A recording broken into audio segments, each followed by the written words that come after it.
High, চলো আজ আমি তোমাদের দেখাবো যে হায়দ্রাবাদে গণেশ চতুর্থী কিভাবে সেলিব্রেশন হয়। আর আমরা তো সবাই জানি যে ওয়েস্ট বেঙ্গল বাদ দিয়ে ওয়েস্ট বেঙ্গলের বাইরে কিন্তু গণেশ পুজো কিন্তু একটু বেশি আড়ম্বর করে হয়। প্রথমে দেখায় প্যান্ডেল। এখানকার প্যান্ডেলও কিন্তু একদম অন্যরকম।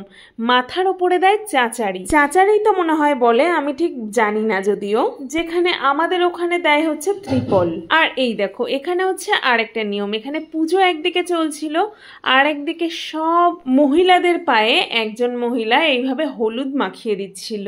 আমরা এখানে যে বাড়িটাতে থাকি এই পুজোটা কিন্তু এই বাড়িটাতেই হচ্ছিল, বাট কি আর করার, আমাদেরকে একবারও যেতেই বলেনি, তাই আমি তো যেতেও পাচ্ছিলাম না। তাই আমি উপর থেকে এরকম সব ভিডিও করছিলাম আর দেখছিলাম দাঁড়িয়ে দাঁড়িয়ে যে কি হচ্ছে এক্স্যাক্টলি। আর আমি না অন্য কালচারের নিয়ম, অন্য ধর্মের নিয়ম, তাদের কিভাবে কোন পুজো কি সেলিব্রেশন হয়, কিভাবে বিয়ে হয়, সব কিছু প্রচুর আমি এনজয় করি এগুলো দেখতে। তাই আমি ব্যালকনিতে দাঁড়িয়ে দাঁড়িয়ে ঠাই ওদের সব কিছু দেখছিলাম। আর পুজো শেষ হয়ে যাওয়ার পরে সব বাড়ির মহিলারা এইভাবে একটা নাচ করছিল, একটা নির্দিষ্ট স্টেপেই করছিল।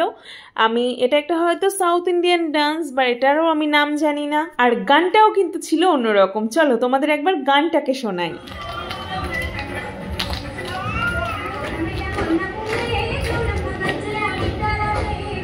আর আজ হচ্ছে গণেশ পুজোর সেকেন্ড দিনের সন্ধেবেলা। আমরা দুজন মিলে ভাবলাম চলো আশপাশের ঠাকুরটা দেখে আসি। প্রথমে গিয়েছিলাম এই মন্দিরটায়। কি মন্দির তো লেখাই আছে, আমি আর বললাম না, তোমরাই পড়ে নিও। এখান থেকে ঠাকুরটাকে প্রণাম করে আমরা চলে গেলাম পরের প্যান্ডেলে ঠাকুর দেখতে। ও আরেকটা জিনিস তো তোমাদেরকে বলাই হয়নি, আমাদের ওয়েস্ট বেঙ্গলে যেখানে যেখানে আমি পুজো দেখেছি সাধারণত গণেশ পুজো কিন্তু একদিন হয়, তার পরের দিনই বিসর্জন হয়ে যায়, কিংবা থাকলেও তার পরের দিন একদিন রেখে বিসর্জন হয়ে যায়। বাট এখানে কিন্তু 10 দিন ঠাকুর রেখে দেয়, তারপর নির্দিষ্ট একটা দিনে সব ঠাকুর বিসর্জন হয়। এই হচ্ছে আমাদের আজকে দেখা সেকেন্ড ঠাকুর। আর দেখো কাছে হচ্ছে পায়ের কাছে কত ছোট ছোট ছোট ছোট গণেশ। মনে হয় এগুলো কারোর মানসিক ছিল তাই এখানে দিয়ে গেছে, এক্স্যাক্টলি জানি না। আর আসল যে প্রতিমাটা এটা কত বড় দেখতেই পাচ্ছ। আর ঘুরতে ঘুরতেই তো নেমে গেছিল বৃষ্টি, সেরকম বৃষ্টিতে ভিজতে ভিজতেই গেছিলাম আমরা তৃতীয় ঠাকুর দেখতে। এখানকার প্যান্ডেলগুলো কিন্তু বেশিরভাগই লরি প্যান্ডেল যেগুলোকে বলে, ওরকম খোলামেলা প্যান্ডেল হয়। আর এখানে গিয়ে দেখছি প্রসাদ দিচ্ছে, তো প্রসাদ আর হাতছাড়া করবো কেন, নিয়ে নিলাম একটু সাউথ ইন্ডিয়ান প্রসাদ। এরকম ভাত, হলুদ রঙের একটা ভাত, তার মধ্যে বাদাম আর ছোলা দেওয়া ছিল, একটু কারি পাতার গন্ধ, জাস্ট খেতে অসাধারণ ছিল। আর এই হলো আমাদের আজকে চতুর্থ ঠাকুর। সবাই বসে বসে আড্ডা মারছিল, যেই আমি ক্যামেরা বার করেছি ওরা সব দাঁড়িয়ে একদম স্ট্যাচুর মতো হয়ে গেছিল।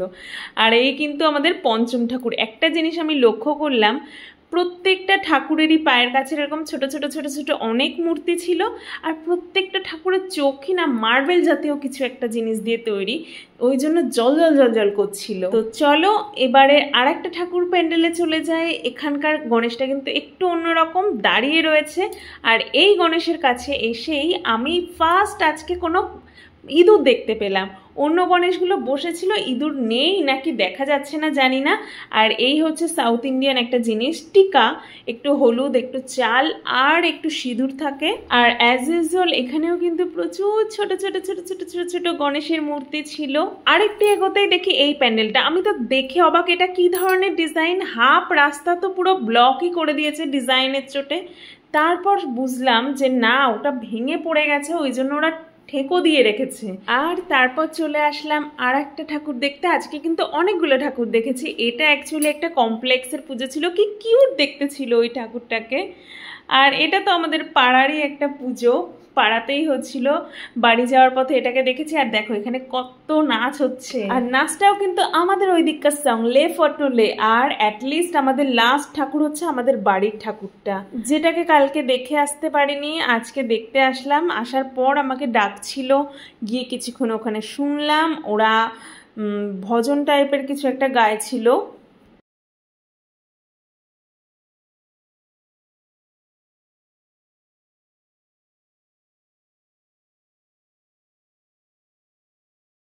আর এই হচ্ছে এখানকার প্রসাদ, ওয়ান কাইন্ড অফ পায়েস, বাট দুধ ছাড়া পায়েস, শুধু চাল, জল আর চিনি দেওয়া। তো চলো আজ যাই, আসবো আরেক দিন।